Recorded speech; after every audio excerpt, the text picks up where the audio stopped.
Olá, seja bem-vinda, seja bem-vindo a mais um estudo do Livro dos Médiuns. Nós estamos na parte segunda, capítulo 6 das manifestações visuais. Hoje a gente vai ver o subtítulo Ensaio Teórico sobre as Aparições. Então, Kardec apresenta o importante ensaio teórico sobre as aparições, buscando explicar esses fenômenos de forma racional, sem recorrer ao sobrenatural ou ao maravilhoso. Ele inicia lembrando que muitas aparições acontecem durante o sono, nos sonhos. Então, nesses momentos, o espírito pode perceber acontecimentos presentes, recordar fatos do passado ou, em situações mais raras, receber pressentimentos do futuro. Também podem surgir imagens simbólicas ou alegóricas, utilizadas pelos espíritos para transmitir ensinamentos, avisos ou orientações. Então, quando as aparições ocorrem no estado de vigília, elas geralmente se apresentam primeiro de forma vaga, como uma espécie de claridade ou figura translúcida. Em outras ocasiões, podem adquirir contornos tão nítidos que permitem reconhecer perfeitamente a identidade do espírito. Kardec explica que o espírito pode apresentar-se sob a forma aparência pela qual era conhecido em vida, mesmo não possuindo mais as imperfeições físicas do corpo material, poderá mostrar-se com determinadas características, cicatrizes ou sinais que facilitem sua identificação por parte dos encarnados. Um ponto importante desse estudo é a compreensão de que os espíritos convivem conosco constantemente, embora normalmente não os percebamos. Assim como o microscópio revelou o universo invisível de seres microscópicos, a mediunidade permite perceber uma realidade espiritual que existe ao nosso redor. Kardec também aborda as aparições tangíveis, quando o observador não apenas vê, mas pode sentir a presença do espírito.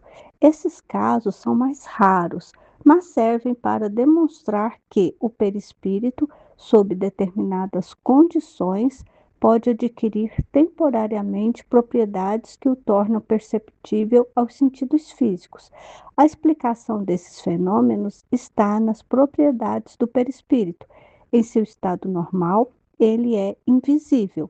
Entretanto, por modificações fluídicas, pode tornar-se visível e até mesmo adquirir certa aparência de solidez. Não se trata de milagre nem violação das leis naturais, mas de fenômenos regidos por leis que ainda eram pouco conhecidas pela ciência da época.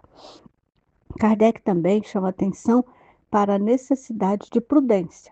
Nem toda imagem percebida corresponde a uma manifestação espiritual. Existem ilusões de ótica, efeitos fisiológicos e fenômenos naturais que podem enganar a observação. Por isso, o estudo sério exige análise cuidadosa, evitando tanto a credulidade excessiva quanto a negação sistemática dos fatos.